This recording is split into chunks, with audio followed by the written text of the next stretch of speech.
Good day, I'm Glenn Gonzal. I'm your caregiver student of St. Augustine's, Quezon City. And I'll be performing suctioning by oropharyngeal. Suctioning is a method of suctioning mucus from the lungs. People with a spinal cord and brain injury may have problems breathing due to congestion. The muscles that help with breathing and coughing may not work well. Suctioning will help keep the airways clear. A person should be suctioned when any of the following: rattling, breathing sounds are heard, mucus bubbles up in the throat, or airways tube, trach tube. When a hand placed on the chest can feel a vibration or rattling from congestion. When the person tells you it is needed when it's hard to breathe. Suction by oropharyngeal is performed to remove accumulated saliva, pulmonary secretions, blood, vomitus, and other foreign materials from these areas that cannot be removed by the patient's spontaneous cough or other less invasive procedures. Equipments: suctions machine, sterile or distilled water, clean container for flushing solution, clean disposable gloves to avoid direct contact with secretions, water-based lubricants for nasopharyngeal suctioning, hand sanitizer, good light source. Before starting performing oral suctionation, perform hand hygiene, ensure the privacy of the client. Introduce yourself to the client, then identify using two identifiers: name, date of birth. Hello ma'am, I'm Glenn and I'm your caregiver for you. May I know your full name and date of your birthday? Hi, I'm Dino Gonzal and my birthday is October 10, 19. Thank you, Ms. Bina. Apply oximeter to monitor oxygen saturation level. Up the bed, help the client in the semi-polar or sitting position.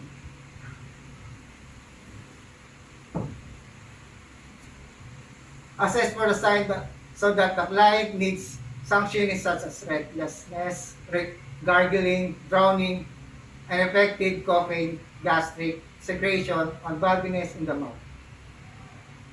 Drape her neck and chest.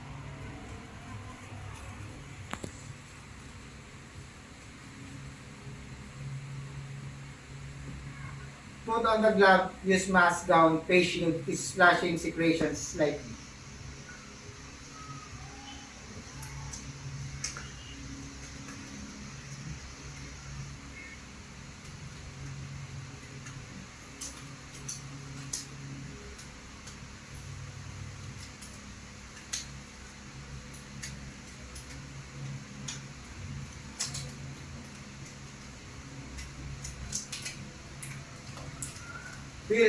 Fill her cup with the basis about 100 millimeters sterile water or sterile saline.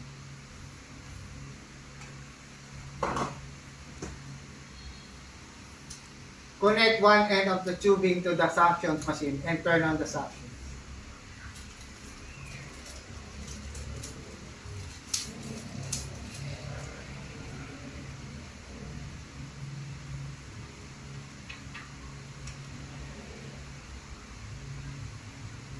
Then connect to the other side of the tubing to the suction catheter and verify that the suction catheter is working properly by suctioning small amount of saline from the basins.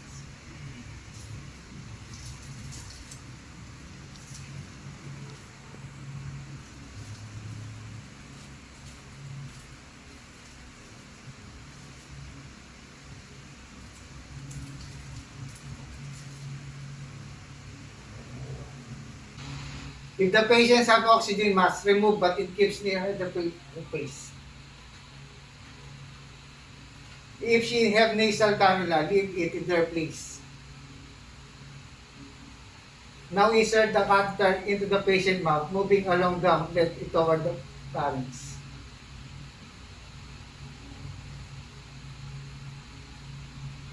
Apply suction and the move cutter around the mouth. Intimate secretions and having clear. If the patients have oxygen mask, replace it.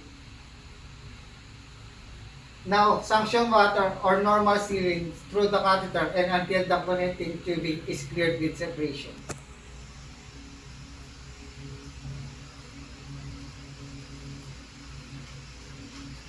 With the suction,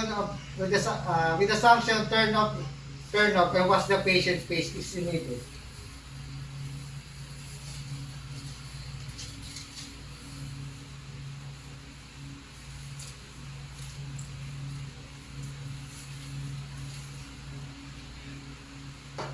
Here's the tissue. Assess respiratory status and repeat suctions procedure if necessary. Ma'am, breathe and feeling better. Yes, I feel better now. Ma'am, your oxygen level is coming up nicely. Remove the drape and place it into the brush or the laundry if it's soiled.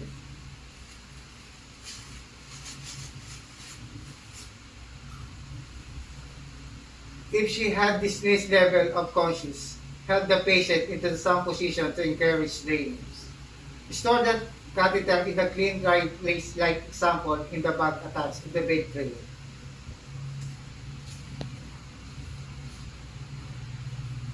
Will you want to get her position? Yes, please. Help the position into comfortable position. It says, let's go for your oral care and get your teeth to brush. Okay. And perform mouth care immediately. Discharge the remaining water. And remove your gloves and face shields and dispose it properly.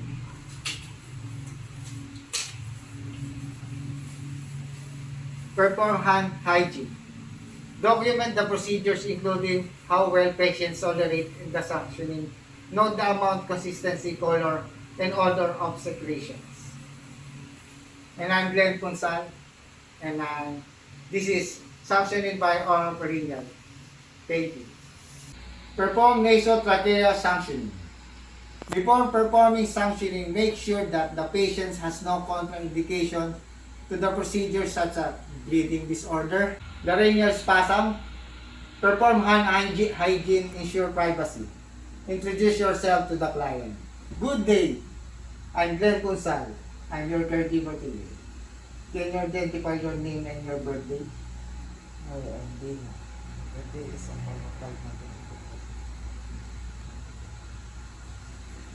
5 Place the oximeter on the patient's finger and leave the device on place. And reach the bed of the feel the breath pattern.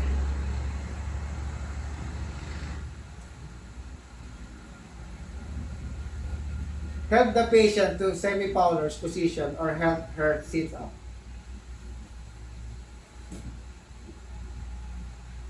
Put a mask, goggle, and face shield if the splashing is likely. Prepare your equipment by connecting one end of tubing to the suction machine. Turn on the suction device and set the pressure to the lowest level possible that will effectively clear secretion.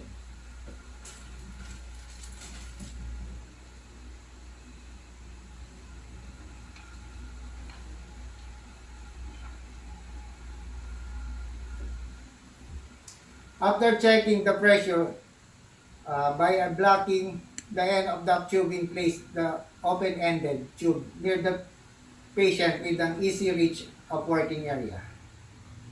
Now prepare suction area by opening suction tip and catheter using aseptic techniques. If the drape is available, place it across the patient's chest or in over the bed table. Fill the tray compartment with about 100 mm of sterile normal solution or still water.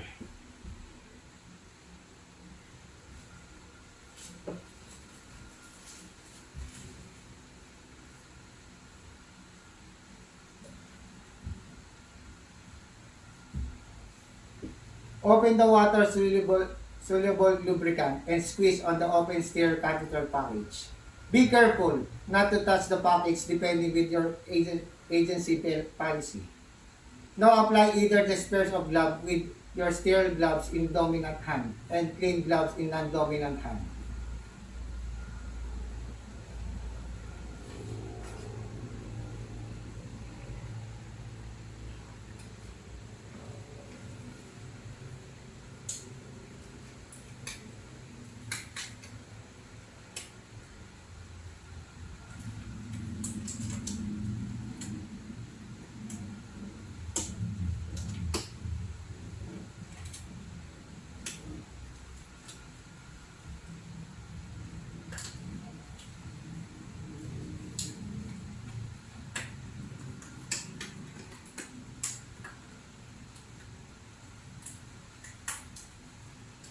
Use dominant hand to pick up the suction catheter without touching any non-sterile surface, and use your non-dominant hand to pick up your connecting tubing.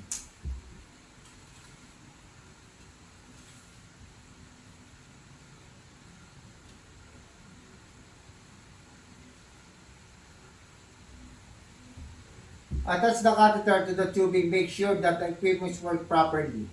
Sanction small amount of normal saline from basins increase the patient's prescribed oxygen flow rate, instruction to her breathe deeply and slowly.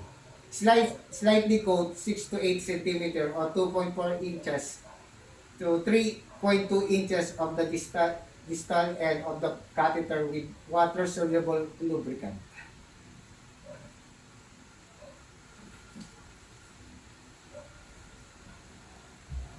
Miss Bina, I'm gonna sanction down your nose into your lungs to help to get on the situation. Using your dominant hand, remove the oxygen delivery device. And use your thumbs of fingers to insert catheter gently but quickly in one of her nares as she inhales. As you insert the catheter, do not cover the catheter bed.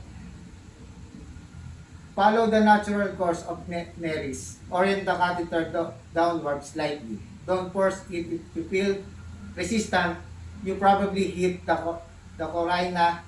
In the case, withdraw the catheter 1.2 cm. Between 0.4 and 0.8 inches before applying sanction.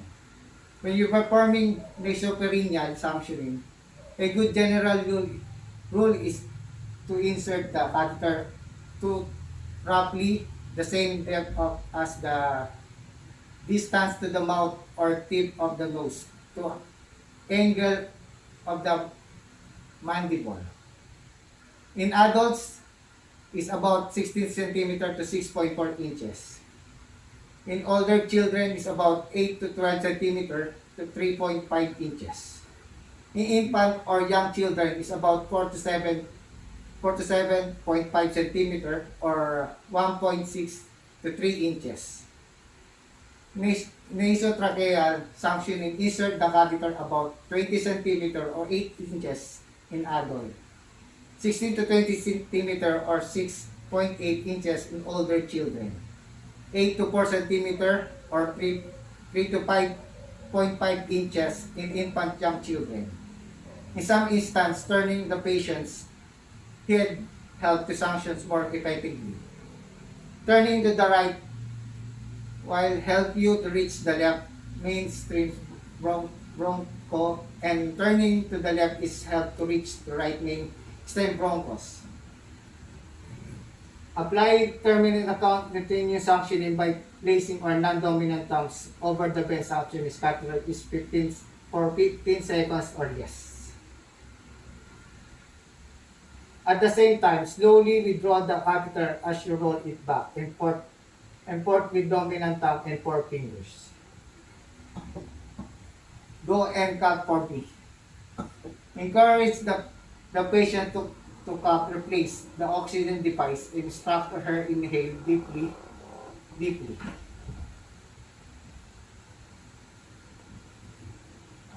Assess with the needed sanctions procedures, but don't perform more than two passes. Watch for alternation in the patient's cardiopulmonary status. When possible, allow adequate time, at least 1 minute between suction each passes. To allow to prevention of oxygens. Freeze the catheter connection tubing by suction normal saline until the catheter is tubing have been cleared of situation.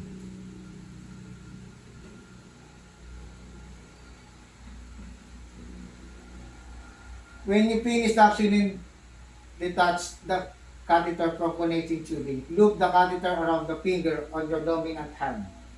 And pull your gloves inside around the coiled catheter is to isolate the contaminants.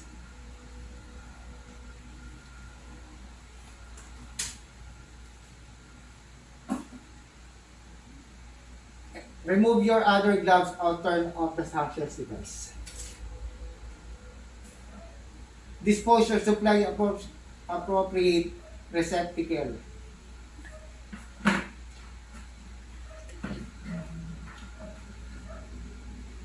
If indicated, reset the patient's oxygen to original level. Her blood oxygen level should be on the baseline by now. Remove and dispose the drape and reposition the patients.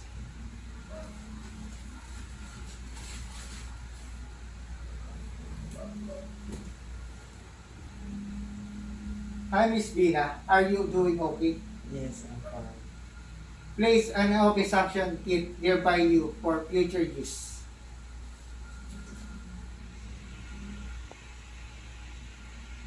Help the patient into comfortable and provide oral hygiene as needed. Perform again proper hygiene and document the procedures, including your pre and post sanction assessment, the amount, consistency, color, or order of patient secretions, the size of the catheter you use and the patient's response to the care. And I'm Glenn Punsal, and I'll be doing oropharyngeal and nasal trachea sanctioning. Thank you.